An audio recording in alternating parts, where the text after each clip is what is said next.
Assalamualaikum warahmatullahi wabarakatuh.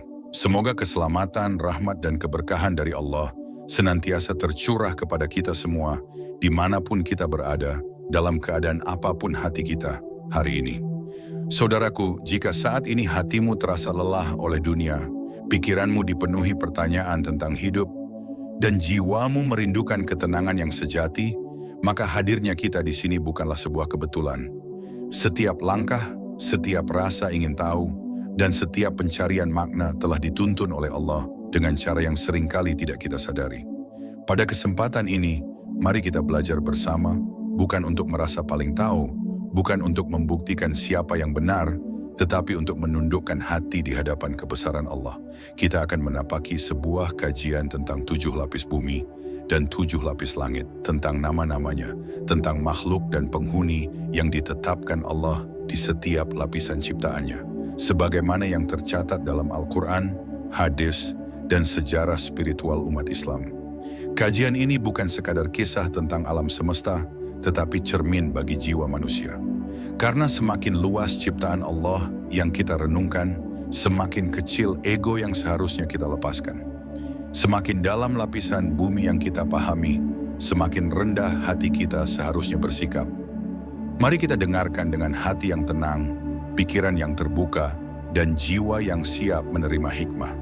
Tidak semua rahasia diciptakan untuk dijelaskan, sebagian dihadirkan untuk menyadarkan bahwa kita adalah hamba dan Allah adalah Tuhan yang Maha Mengetahui. Semoga kajian ini menjadi jalan untuk menenangkan hati, meluruskan niat, dan mendekatkan diri kita kepada Allah sedikit demi sedikit, tanpa tergesa, tanpa paksaan.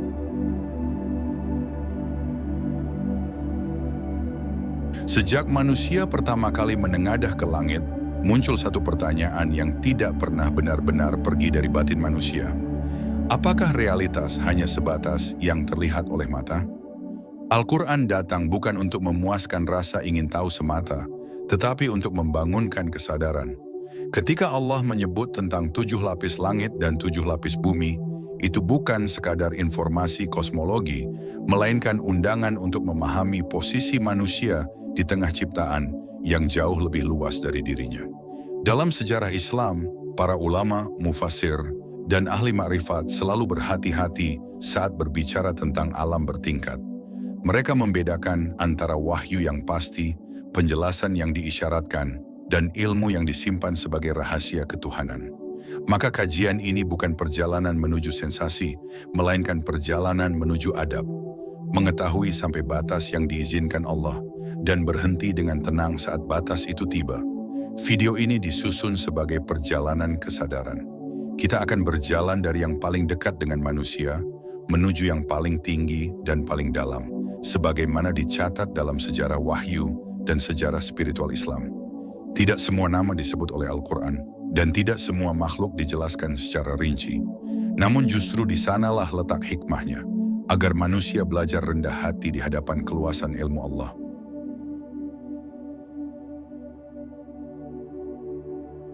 Langit pertama, As-Sama Ad-Dunya.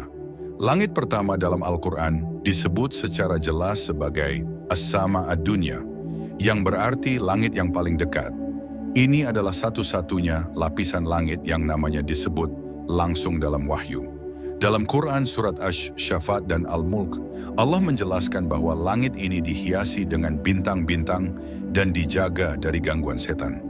Ini menunjukkan bahwa langit pertama masih memiliki keterkaitan dengan alam semesta yang dapat diamati manusia, meskipun hakikatnya tetap gaib.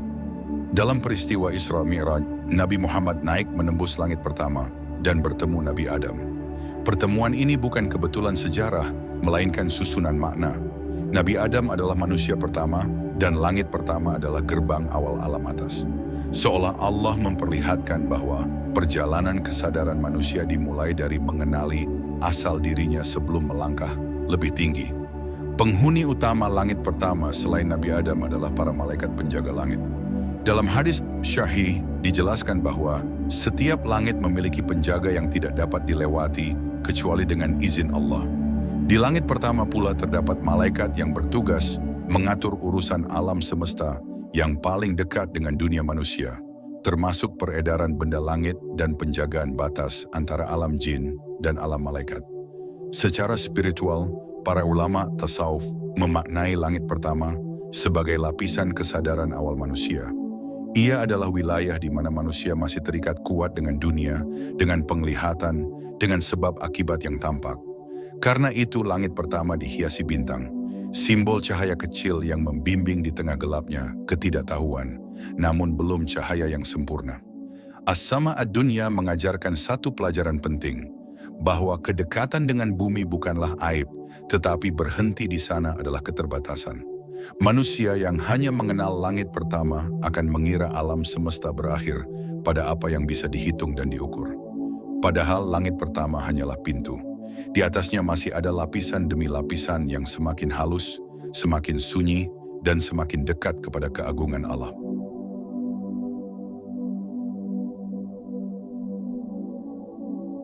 Langit kedua dalam literatur Islam dikenal dengan sebutan As-Sama Ats-Tsaniyah, yang secara bahasa berarti langit lapisan kedua. Perlu ditegaskan dengan jujur bahwa nama ini tidak disebutkan langsung dalam Al-Quran, melainkan digunakan oleh para ulama sebagai istilah pengurutan untuk memudahkan pemahaman. Al-Quran sendiri hanya menegaskan jumlah langit yang 7, tanpa merinci nama setiap lapisannya. Disinilah terlihat adab ilmu Islam. Penamaan bersifat penjelas, bukan klaim wahyu. Dalam peristiwa Isra Mi'raj yang diriwayatkan dalam hadis syahih, ketika Nabi Muhammad melewati langit kedua, beliau bertemu dengan Nabi Isa dan Nabi Yahya. Keduanya adalah nabi yang hidup dalam tekanan, penolakan, dan kezaliman manusia. Pertemuan ini mengandung pesan mendalam, semakin tinggi perjalanan menuju Allah, semakin besar ujian kesucian dan keteguhan hati yang harus dilewati seorang hamba. Penghuni utama langit kedua selain kedua nabi tersebut adalah malaikat-malaikat yang bertugas mengatur urusan rahmat dan kelembutan. Para mufassir menjelaskan bahwa tidak semua malaikat memiliki tugas keras seperti pencabutan nyawa atau azab. Di lapisan ini, malaikat dikenal membawa ketenangan, penjagaan terhadap wahyu, serta penguatan bagi para hamba yang diuji keimanannya. Ini selaras dengan karakter Nabi Isa dan Nabi Yahya yang dikenal lembut namun sangat teguh.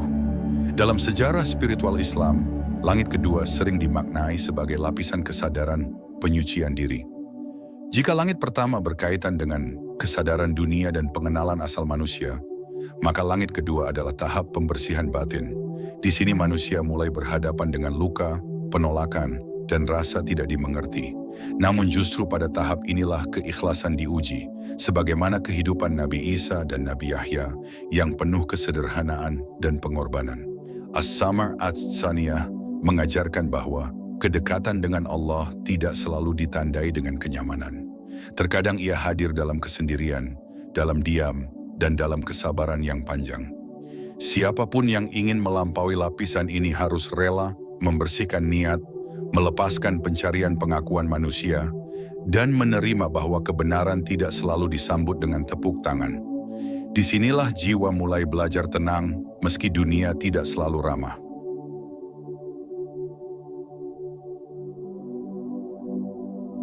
Langit ketiga dalam tradisi penamaan ulama disebut As-Sama Ats-Tsalitsah, yaitu langit lapisan ketiga. Sekali lagi perlu ditegaskan dengan jujur dan amanah bahwa penamaan ini adalah istilah pengurutan ilmiah dan spiritual, bukan lafaz yang disebut langsung oleh Al-Quran. Al-Quran menyampaikan struktur 7 langit sebagai fakta penciptaan, sementara rincian lapisannya dipahami melalui hadis, tafsir, dan perenungan para ulama sepanjang sejarah Islam. Dalam peristiwa Isra Mi'raj yang syahih, ketika Nabi Muhammad memasuki langit ketiga, beliau bertemu dengan Nabi Yusuf. Nabi Yusuf dikenal sebagai nabi yang dianugerahi keindahan rupa dan keindahan akhlak, namun hidupnya dipenuhi pengkhianatan, fitnah, dan kesendirian. Pertemuan ini menunjukkan bahwa keindahan sejati tidak pernah terpisah dari ujian, dan bahwa cahaya yang bersih seringkali diuji dengan kegelapan yang dalam. Penghuni langit ketiga selain Nabi Yusuf adalah malaikat-malaikat yang mengatur keseimbangan dan ketetapan takdir halus. Dalam penjelasan para ulama pada lapisan ini, malaikat menjalankan perintah Allah yang berkaitan dengan penyusunan sebab-sebab yang tidak terlihat oleh manusia. Bukan takdir besar seperti hidup dan mati, tetapi rangkaian peristiwa kecil yang membentuk jalan hidup seorang hamba secara perlahan dan nyaris tak disadari. Dalam sejarah spiritual Islam, langit ketiga dimaknai sebagai lapisan kesadaran keindahan batin. Pada tahap ini manusia mulai melihat bahwa cobaan tidak selalu datang dalam bentuk penderitaan kasar, melainkan sering hadir sebagai godaan halus, pujian, ketertarikan, dan kenyamanan. Nabi Yusuf menjadi simbol kesadaran ini karena ia diuji bukan dengan kemiskinan, tetapi dengan kekuasaan, pesona, dan peluang berbuat dosa yang sangat dekat. As-Sama As-Salitsa mengajarkan bahwa perjalanan menuju Allah menuntut penjagaan batin yang semakin halus. Semakin tinggi lapisan yang dilalui, semakin samar perbedaan antara ujian dan anugerah. Manusia yang tidak waspada akan terjebak pada keindahan lahir dan mengira telah sampai, padahal baru berada di tengah perjalanan. Disinilah jiwa dilatih untuk mencintai Allah, bukan karena nikmat, tetapi karena kesadaran akan kehadirannya yang maha melihat.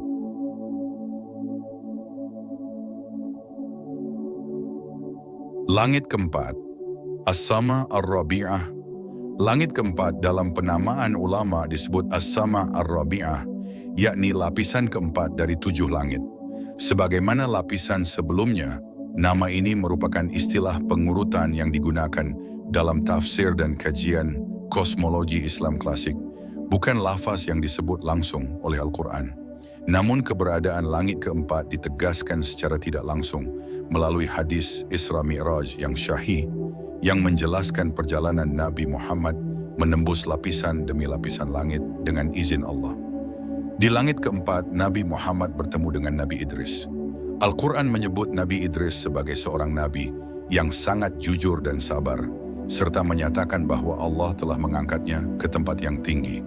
Para mufasir memahami ayat ini sebagai isyarat bahwa Nabi Idris memiliki kedudukan khusus di langit keempat, sebuah lapisan yang melambangkan kenaikan derajat karena keilmuan, kesabaran, dan ketekunan dalam ibadah.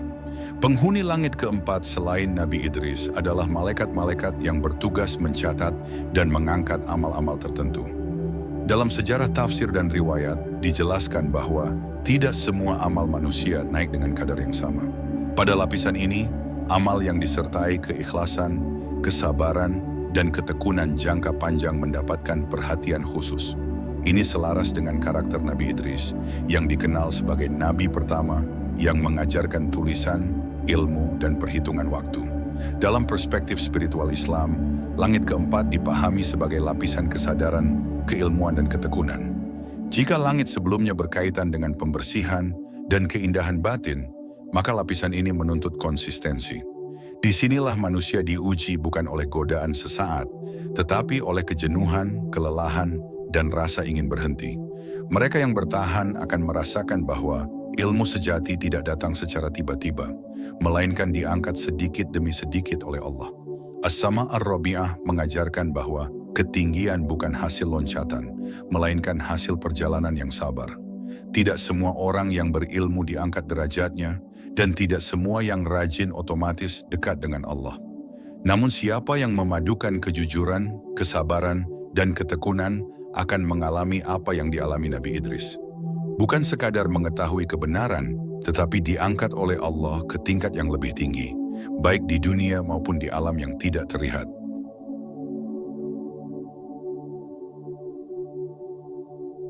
Langit kelima, As-Sama Al-Khamisah. Langit kelima dalam penamaan para ulama dikenal sebagai As-Sama Al-Khamisah, yakni lapisan kelima dari 7 langit.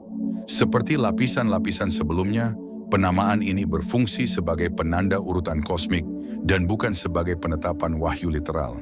Namun keberadaan langit kelima ditegaskan melalui hadis syahih tentang Isra Mi'raj yang menggambarkan perjalanan bertahap Nabi Muhammad dari satu lapisan kesadaran kosmik ke lapisan berikutnya dengan izin Allah. Di langit kelima, Nabi Muhammad bertemu dengan Nabi Harun, saudara Nabi Musa. Nabi Harun dikenal dalam sejarah kenabian sebagai sosok yang lembut tutur katanya, penuh kasih terhadap umatnya, dan memiliki kemampuan meredam ketegangan. Pertemuan ini mengandung makna mendalam, bahwa semakin tinggi kedudukan ruhani seseorang, semakin dibutuhkan kelembutan dalam memikul amanah, bukan sekadar ketegasan atau kekuatan lahiriah. Penghuni langit kelima selain Nabi Harun adalah malaikat-malaikat yang bertugas menjaga harmoni dan keseimbangan hubungan. Dalam penjelasan para ulama, malaikat di lapisan ini berperan dalam mengatur urusan yang berkaitan dengan persaudaraan, kesatuan umat, dan keterhubungan batin antar hamba.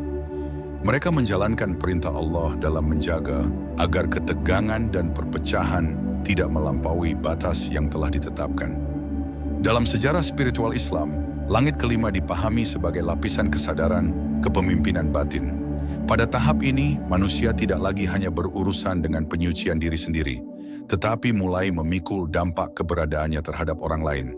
Ujian terbesar di lapisan ini bukanlah kesalahan pribadi, melainkan bagaimana seseorang bersikap ketika orang lain berbuat salah. Nabi Harun menjadi simbol kepemimpinan yang menenangkan, bukan menghakimi. As-Sama Al-Khamisah mengajarkan bahwa kekuatan sejati bukan terletak pada suara yang keras, tetapi pada hati yang lapang. Semakin tinggi seseorang diangkat oleh Allah, semakin besar pula tanggung jawabnya untuk menjaga kedamaian, merawat persatuan, dan menenangkan kegelisahan manusia. Di lapisan ini, jiwa belajar bahwa kedekatan dengan Allah tercermin dari kelembutan sikap, bukan dari superioritas spiritual. Langit keenam, As-Sama As-Sadisah. Langit keenam dalam penamaan ulama disebut As-Sama As-Sadisah, yaitu lapisan keenam dari 7 langit. Seperti lapisan-lapisan sebelumnya, istilah ini tidak disebutkan secara literal dalam Al-Quran, tetapi digunakan oleh para ulama tafsir untuk memudahkan pemetaan kosmik berdasarkan hadis Isra Mi'raj. Pada tahap ini, struktur langit semakin halus dan semakin jauh dari jangkauan persepsi manusia, menandakan bahwa perjalanan ini bukan lagi tentang pengetahuan lahir, melainkan kesiapan batin. Di langit keenam, Nabi Muhammad bertemu dengan Nabi Musa. Nabi Musa dikenal sebagai nabi yang paling banyak berdialog langsung dengan Allah, seorang rasul yang memikul amanah berat membimbing Bani Israel. Dalam hadis Syahih disebutkan bahwa Nabi Musa menangis ketika bertemu Nabi Muhammad, bukan karena iri, tetapi karena menyadari bahwa umat terakhir akan mendapatkan kedudukan besar meski datang paling akhir dalam sejarah kenabian.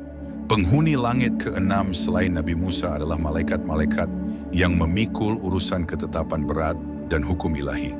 Dalam penjelasan para ulama, malaikat di lapisan ini bertugas menjalankan perintah Allah yang berkaitan dengan ujian besar, tanggung jawab kolektif, dan perubahan arah sejarah umat manusia.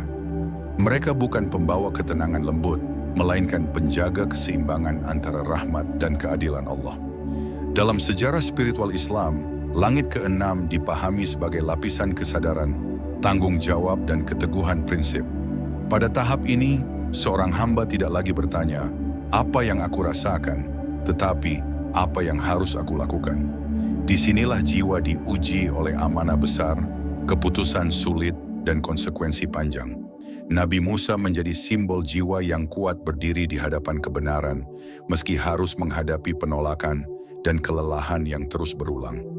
As-Sama As-Sadisah mengajarkan bahwa kedekatan dengan Allah tidak selalu menghadirkan ketenangan emosional.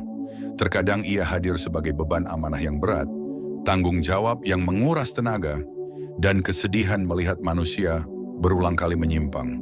Namun justru di lapisan inilah jiwa dimatangkan, diluruskan, dan dipersiapkan untuk memahami bahwa hukum Allah berdiri di atas kasih sayang sekaligus keadilan yang sempurna.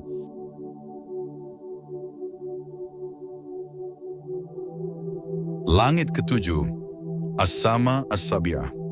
Langit ketujuh dalam penamaan ulama disebut As-Sama As-Sabi'ah, yaitu lapisan tertinggi dari 7 langit yang disebutkan dalam wahyu. Meskipun Al-Quran tidak menyebutkan nama setiap lapisan langit secara terperinci, keberadaan langit ketujuh ditegaskan melalui hadis Isra Mi'raj sebagai batas tertinggi alam langit sebelum memasuki wilayah yang lebih agung dan lebih rahasia. Disinilah struktur langit mencapai puncaknya dan segala sesuatu menjadi semakin halus, sunyi, serta penuh keagungan. Di langit ketujuh, Nabi Muhammad bertemu dengan Nabi Ibrahim, bapak para nabi. Nabi Ibrahim disandarkan oleh Allah di dekat Baitul Ma'mur, sebuah rumah ibadah di langit yang menjadi pusat ketaatan para malaikat. Setiap hari 70.000 malaikat masuk ke Baitul Ma'mur untuk beribadah dan tidak pernah kembali lagi, menandakan betapa luas dan tak terhitungnya jumlah makhluk Allah.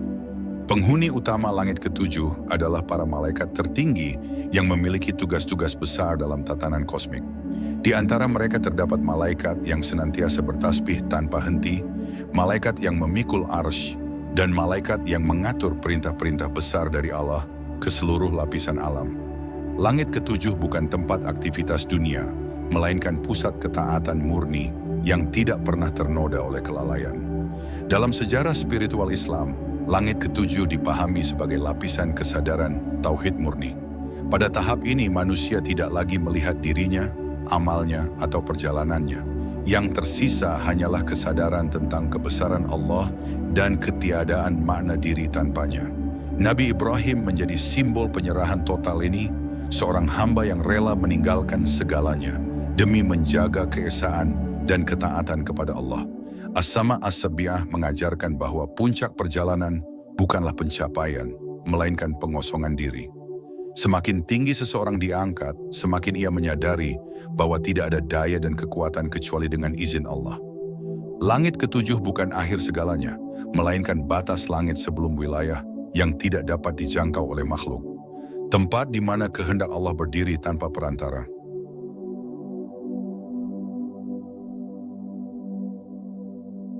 Bumi pertama dalam penamaan para ulama sering disebut Al-Ard Ad-Dunya, yang berarti bumi yang paling dekat. Perlu ditegaskan dengan jujur bahwa Al-Quran tidak menyebutkan nama setiap lapisan bumi secara eksplisit, sebagaimana juga tidak menyebutkan nama rinci setiap langit. Namun Quran Surat At-Talaq ayat 12 dengan tegas menyatakan bahwa Allah menciptakan 7 langit dan dari bumi semisal dengannya.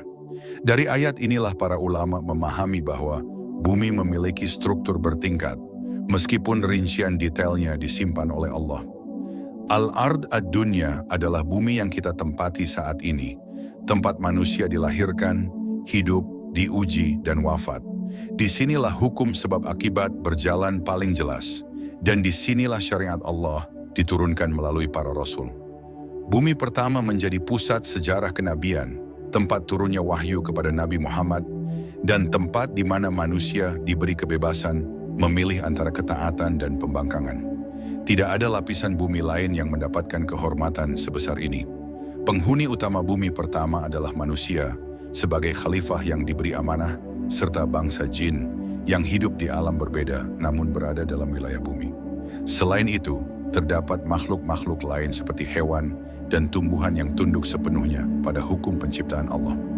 Dalam hadis syahih dijelaskan bahwa jin diciptakan dari api yang tidak berasap dan mereka hidup berdampingan dengan manusia tanpa saling melihat dalam keadaan normal, menandakan adanya perbedaan dimensi dalam satu lapisan bumi yang sama. Dalam sejarah spiritual Islam, bumi pertama dipahami sebagai lapisan kesadaran ujian. Disinilah jiwa manusia berhadapan langsung dengan pilihan, godaan, rasa takut, harapan, dan keinginan. Tidak seperti malaikat yang selalu taat, manusia diuji justru karena memiliki kehendak bebas. Oleh sebab itu, bumi pertama bukanlah lapisan yang rendah dalam makna kehinaan, melainkan tinggi dalam makna tanggung jawab. Disinilah manusia bisa jatuh sangat rendah atau naik melampaui banyak makhluk lain. Al-Ard Ad-Dunya mengajarkan bahwa kedekatan dengan Allah tidak diukur dari tempat tinggal, tetapi dari kesadaran dan ketaatan. Meskipun bumi pertama adalah lapisan terdekat dengan dunia materi, ia menjadi pintu menuju keselamatan atau kebinasaan abadi. Siapa yang memahami tujuan keberadaannya di bumi ini akan melihat dunia sebagai ladang, bukan tujuan. Dan siapa yang terjebak pada permukaannya saja akan lupa bahwa bumi hanyalah satu lapisan dari ciptaan Allah yang jauh lebih luas dan lebih dalam.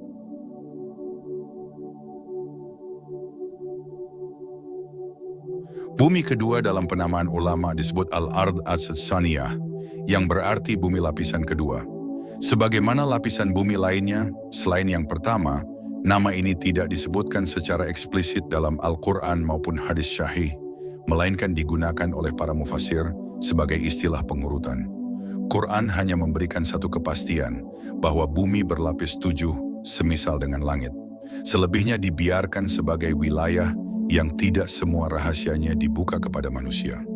Dalam sejarah tafsir klasik, sebagian ulama memahami bumi kedua sebagai lapisan bumi yang berada di bawah jangkauan kehidupan manusia biasa. Bukan sekadar lapisan geologis, tetapi lapisan eksistensi. Ia bukan dunia yang bisa dijangkau dengan perjalanan fisik, melainkan wilayah ciptaan Allah yang berada di bawah bumi yang kita pijak, namun tetap berada dalam sistem penciptaan yang teratur dan penuh hikmah. Tentang penghuni bumi kedua, wahyu tidak memberikan nama yang pasti. Tidak ada dalil syahih yang menyebutkan manusia lain, jin tertentu, atau makhluk dengan nama khusus. Namun para ulama sepakat pada satu kaidah penting. Tidak ada satu pun ciptaan Allah yang kosong dari makhluk. Maka bumi kedua diyakini memiliki makhluk yang hidup sesuai dengan hukum Allah di lapisan tersebut. Meskipun bentuk, sifat, dan kesadarannya tidak diketahui manusia.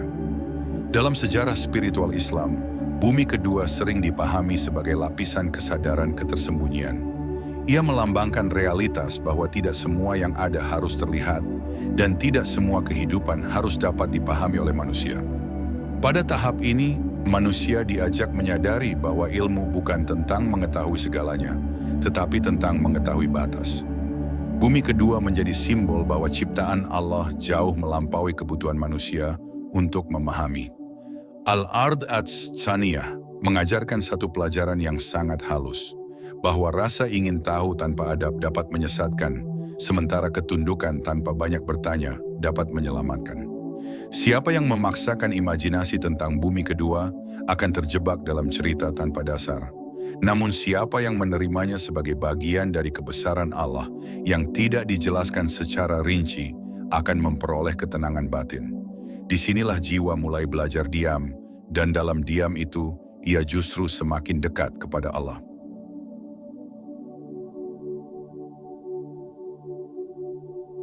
Bumi ketiga dalam penamaan ulama disebut Al-Ard Ats-Salitsah, yang berarti bumi lapisan ketiga. Seperti bumi kedua, penamaan ini adalah hasil pengurutan konseptual para ulama untuk memahami struktur penciptaan, bukan nama yang ditetapkan secara eksplisit oleh wahyu. Al-Quran dan hadis syahih hanya menegaskan jumlah lapisan bumi tanpa menjelaskan nama, bentuk, atau rincian fungsinya.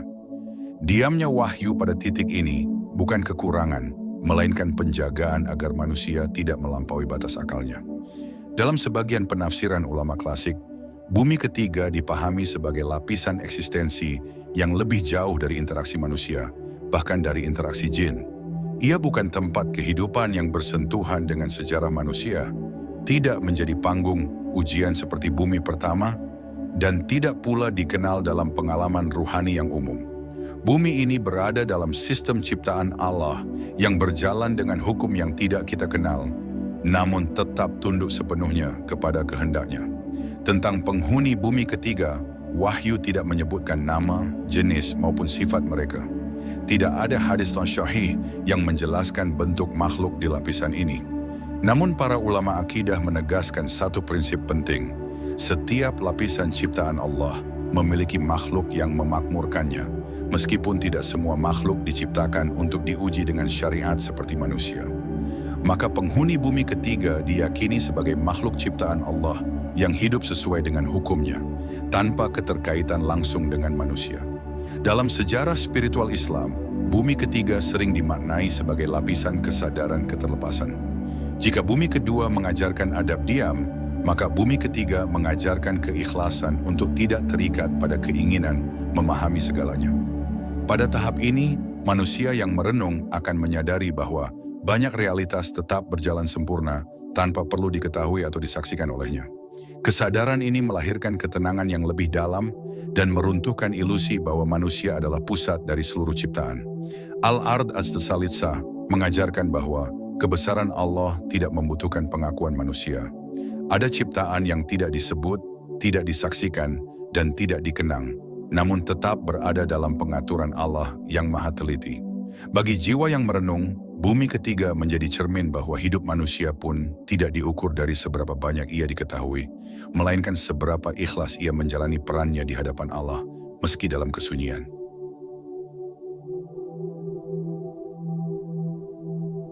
Bumi keempat dalam penamaan ulama disebut Al-Ard Ar-Rabi'ah, yakni lapisan keempat dari 7 lapis bumi. Sebagaimana lapisan bumi sebelumnya, tidak ada penyebutan nama ini secara eksplisit dalam Al-Quran maupun hadis syahih.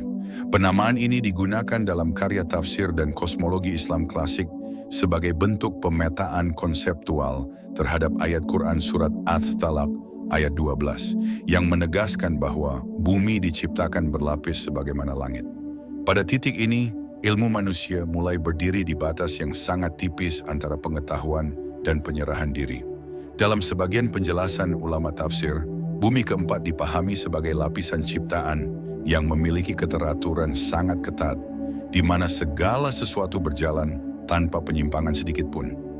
Jika bumi pertama adalah tempat pilihan dan ujian, maka bumi keempat digambarkan sebagai wilayah ketundukan mutlak terhadap hukum Allah. Tidak ada pembangkangan, tidak ada kehendak bebas seperti manusia, melainkan ketaatan eksistensial yang murni. Tentang penghuni bumi keempat, wahyu kembali memilih diam. Tidak ada nama makhluk, tidak ada bentuk, dan tidak ada kisah yang sampai kepada kita dengan sanad yang kuat.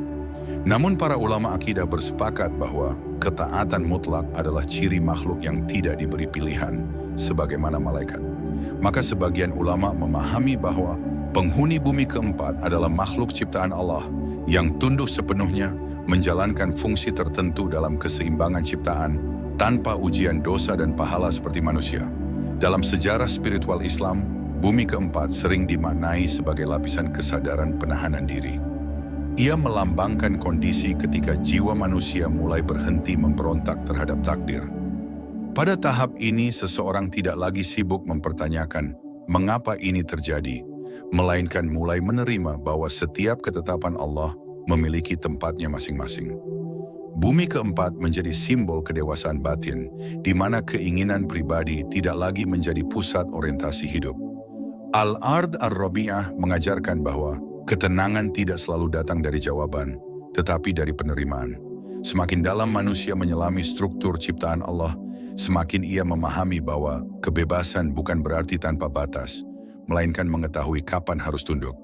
Bumi keempat mengingatkan bahwa ada lapisan kehidupan di mana kehendak pribadi benar-benar larut dalam kehendak Allah. Dan justru di sanalah kedamaian yang paling sunyi berdiam.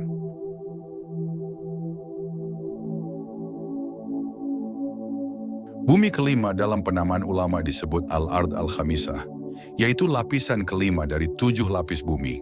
Sebagaimana lapisan bumi lainnya, penamaan ini tidak berasal dari penyebutan langsung wahyu, melainkan dari usaha para ulama untuk menata pemahaman terhadap ayat yang menyebutkan bahwa bumi diciptakan berlapis-lapis. Pada titik ini, pembahasan tidak lagi berada dalam ranah deskripsi, tetapi dalam ranah pengakuan bahwa struktur ciptaan Allah jauh melampaui daya tangkap manusia. Dalam sebagian penafsiran klasik dan tradisi kosmologi Islam, bumi kelima digambarkan sebagai lapisan yang sangat berat dan stabil, bukan dalam makna fisik semata, tetapi dalam makna eksistensial. Ia adalah lapisan yang menopang keteraturan, lapisan-lapisan di atasnya, sebagaimana pondasi menopang bangunan.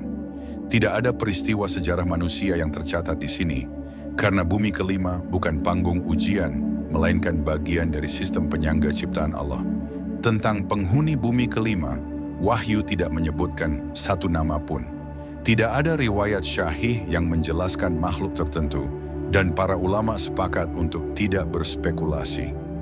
Namun mereka juga menegaskan satu prinsip penting. Setiap lapisan ciptaan Allah berfungsi dan dihuni sesuai kehendaknya.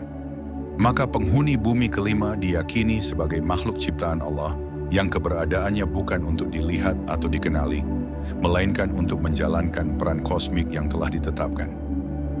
Dalam sejarah spiritual Islam, bumi kelima sering dimaknai sebagai lapisan kesadaran keteguhan batin. Ia melambangkan kondisi ketika jiwa manusia tidak lagi mudah goyah oleh perubahan keadaan. Pada tahap ini, seseorang tidak lagi mencari makna hidup melalui peristiwa-peristiwa besar, tetapi melalui kestabilan dalam ketaatan sehari-hari.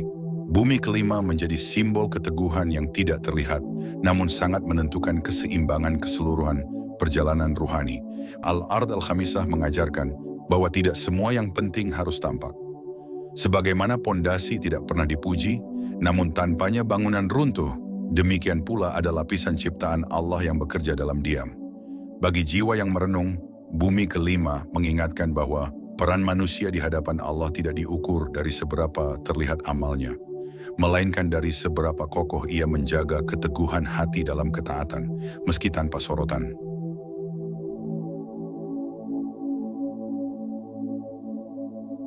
Bumi keenam dikenal dalam penamaan ulama sebagai Al-Ard As-Sadisah, yaitu lapisan keenam dari 7 lapis bumi yang disebutkan dalam Al-Quran.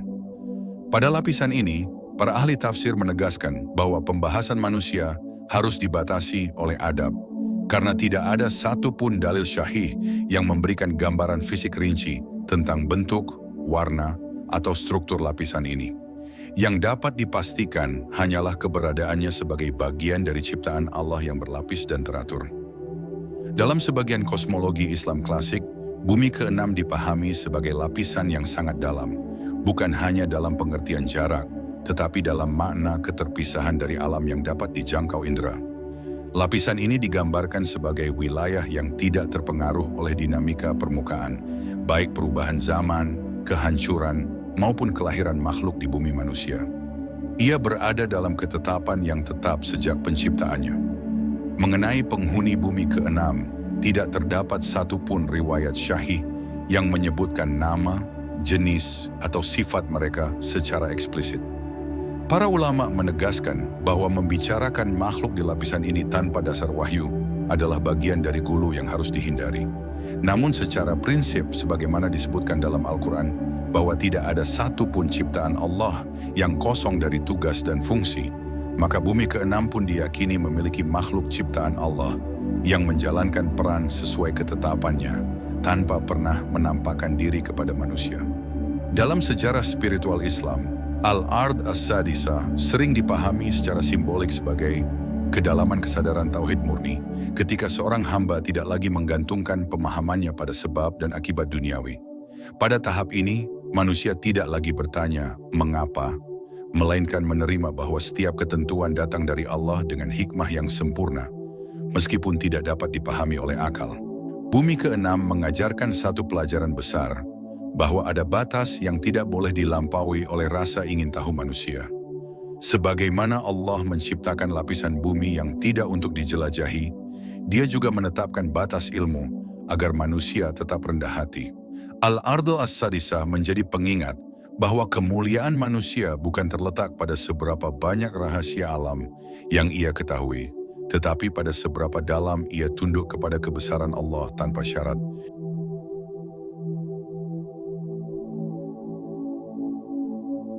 Bumi ketujuh dalam khazanah Islam dikenal sebagai Al-Ard As-Sabi'ah, lapisan bumi paling bawah dan paling akhir dari 7 lapis bumi yang diciptakan oleh Allah. Keberadaannya ditegaskan dalam Al-Quran surat At-Talaq ayat 12, bahwa Allah menciptakan 7 langit dan dari bumi semisalnya. Para ulama sepakat bahwa bumi ketujuh adalah lapisan yang paling jauh dari jangkauan manusia, baik secara fisik maupun pemahaman akal. Dalam sebagian riwayat Atsar, bumi ketujuh digambarkan sebagai lapisan paling berat dan paling gelap, bukan dalam makna kegelapan cahaya semata, tetapi sebagai simbol keterputusan total dari dunia yang dikenal manusia. Ia bukan tempat kehidupan manusia, bukan pula tempat eksplorasi makhluk bumi yang kasat mata. Lapisan ini berada dalam ketetapan Allah yang tidak pernah berubah sejak awal penciptaan. Tentang penghuni Al-Ard As-Sabi'ah, para ulama sangat berhati-hati. Tidak ada dalil syahih yang menyebutkan nama makhluk secara spesifik. Yang disebutkan hanyalah prinsip umum bahwa tidak ada ciptaan Allah yang sia-sia dan kosong dari kehendaknya. Jika ada makhluk di bumi ketujuh, maka mereka adalah makhluk yang sepenuhnya tunduk, tidak memiliki pilihan, tidak memberontak, dan tidak pernah keluar dari garis ketetapan Allah. Dalam sejarah spiritual dan tasawuf, bumi ketujuh sering dimaknai sebagai titik nol ego manusia, tempat di mana kesombongan, klaim ilmu, dan rasa memiliki benar-benar hancur. Ia melambangkan kondisi batin ketika seorang hamba menyadari bahwa dirinya tidak memiliki apa-apa, tidak menguasai apa-apa, dan tidak mengetahui apa-apa, kecuali apa yang Allah kehendaki untuk ia ketahui. Al-Ard As-Sabi'ah adalah pengingat terakhir sebelum manusia diarahkan ke langit, bahwa semakin dalam seseorang menapaki lapisan ciptaan Allah, semakin kecil dirinya di hadapan kebesarannya. Pada lapisan ini, manusia diajarkan bahwa kerendahan hati adalah puncak ilmu, dan pengakuan akan ketidaktahuan adalah bentuk tertinggi dari iman yang hidup. 7 lapis langit adalah bagian dari ciptaan Allah yang paling sering disebut dalam Al-Quran, namun sekaligus paling sedikit dijelaskan secara rinci. Langit pertama dikenal dengan nama As-Sama' Ad-Dunya, langit terdekat dengan bumi, tempat bintang-bintang dan penjagaan dari gangguan setan. Tentang nama langit kedua hingga ketujuh, para ulama sepakat bahwa tidak ada penamaan baku yang syahih dari Al-Quran maupun hadis, sehingga penyebutan dilakukan berdasarkan urutan tingkatannya, bukan nama spekulatif. Melalui peristiwa Isra dan Mi'raj, Nabi Muhammad diperlihatkan struktur langit secara berlapis. Di langit pertama beliau bertemu Nabi Adam, di langit kedua Nabi Isa dan Nabi Yahya, di langit ketiga Nabi Yusuf, di langit keempat Nabi Idris, di langit kelima Nabi Harun, di langit keenam Nabi Musa, dan di langit ketujuh Nabi Ibrahim yang bersandar di Baitul Ma'mur. Ini adalah riwayat syahih yang menjadi rujukan utama umat Islam tentang penghuni langit dari kalangan para nabi. Selain para nabi, penghuni utama 7 lapis langit adalah para malaikat, dengan jumlah yang tidak terhitung. Setiap lapisan memiliki malaikat dengan tugas khusus. Ada yang bertasbih tanpa henti, ada yang mencatat amal, ada yang menjaga pintu-pintu langit, dan ada yang tidak pernah turun ke bumi sama sekali. Malaikat adalah makhluk yang tidak pernah membangkang, tidak memiliki hawa nafsu, dan seluruh keberadaannya adalah ketaatan total kepada Allah. Di atas langit ketujuh terdapat Sidratul Muntaha, batas terakhir makhluk ciptaan. Tidak ada malaikat, tidak ada nabi, tidak ada makhluk yang dapat melampauinya, kecuali Nabi Muhammad atas izin Allah. Disinilah perintah sholat ditetapkan. Ini menunjukkan bahwa langit bukan sekadar ruang kosmik, tetapi struktur kesadaran dan kedekatan antara hamba dan penciptanya. 7 lapis langit mengajarkan bahwa semakin tinggi tingkat ciptaan, semakin sunyi dari hiruk-pikuk dunia. Tidak ada persaingan, tidak ada kecemasan, tidak ada ambisi. Yang ada hanyalah keteraturan, ketaatan, dan ketenangan. Langit-langit ini bukan untuk diperdebatkan, melainkan untuk direnungkan, bahwa hidup manusia di bumi hanyalah satu titik kecil dalam sistem kosmik yang diatur sempurna oleh Allah. Ketika kita menelusuri 7 lapis bumi dan 7 lapis langit, kita sebenarnya sedang diajak melihat posisi diri kita sendiri. Manusia berada di tengah-tengah ciptaan, tidak paling rendah, tidak pula paling tinggi. Kita diberi akal tetapi dibatasi, diberi ilmu tetapi tidak pernah diberikan segalanya. Ini adalah bentuk kasih sayang Allah agar manusia tidak tenggelam dalam kesombongan. Semakin dalam lapisan bumi, semakin gelap dan hening. Semakin tinggi lapisan langit, semakin terang dan teratur. Di antara dua arah ini, manusia diberi pilihan. Apakah hidupnya akan ditarik oleh berat dunia atau diangkat oleh kesadaran menuju ketaatan? Tidak ada paksaan, hanya undangan lembut dari hukum ilahi. Kajian ini tidak dimaksudkan untuk menjawab semua pertanyaan, tetapi untuk menyadarkan batas, bahwa ada rahasia yang memang tidak diturunkan untuk diketahui, melainkan untuk diterima. Dalam penerimaan itulah jiwa menemukan ketenangan, dan iman berhenti menjadi wacana, lalu berubah menjadi keyakinan yang hidup. Jika langit-langit yang luas itu tunduk sepenuhnya kepada Allah, jika bumi-bumi yang dalam itu berjalan sesuai ketetapannya, maka kegelisahan manusia bukan karena dunia yang sempit, melainkan karena hati yang belum berserah. Ketika hati kembali pada Allah, dunia tidak perlu berubah, yang berubah adalah cara kita memaknainya. Dan mungkin inilah pesan paling sunyi dari 7 lapis bumi dan 7 lapis langit, bahwa ketenangan bukan berada di atas sana atau di bawah sana, tetapi di dalam hati yang mengenal Tuhannya. Saat manusia berhenti menuntut jawaban dari semesta dan mulai mempercayakan dirinya kepada Allah, disitulah cahaya yang sesungguhnya turun.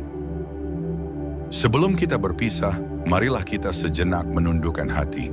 Setelah menelusuri 7 lapis bumi dan 7 lapis langit, tentang lapisan-lapisan ciptaan Allah, tentang makhluk dan penghuni yang menjalankan tugasnya masing-masing dengan penuh ketaatan, semoga yang tersisa di dalam diri kita bukan sekadar pengetahuan, tetapi kesadaran. Jika bumi-bumi yang dalam itu tunduk pada ketetapan Allah, dan langit-langit yang luas itu bertasbih tanpa henti, maka jiwa manusia pun sebenarnya diciptakan untuk menemukan ketenangan dalam kepasrahan. Bukan dengan menguasai segalanya, tetapi dengan menyadari bahwa kita tidak perlu memahami semua rahasia untuk bisa beriman sepenuhnya. Kajian ini bukan akhir dari pencarian, melainkan awal dari perjalanan batin. Kita belajar bersama, perlahan, setahap demi setahap, dengan hati yang terus dilatih untuk rendah, dan pikiran yang dijaga agar tidak melampaui batas adab. Karena ilmu yang paling menenangkan bukanlah yang membuat kita merasa tinggi, tetapi yang membuat kita merasa dekat dengan Allah. Semoga apa yang kita renungkan hari ini menjadi cahaya kecil yang menemani langkah kita dalam kehidupan sehari-hari. Saat dunia terasa sempit, ingatlah bahwa ciptaan Allah jauh lebih luas dari kegelisahan kita. Dan saat hati terasa berat, kembalikanlah ia kepada Allah, karena di sanalah tempat pulang yang sesungguhnya. Assalamualaikum warahmatullahi wabarakatuh. Semoga keselamatan, rahmat, dan keberkahan dari Allah senantiasa menyertai kita semua dalam setiap langkah, setiap doa, dan setiap usaha untuk terus belajar dan mendekat kepadanya.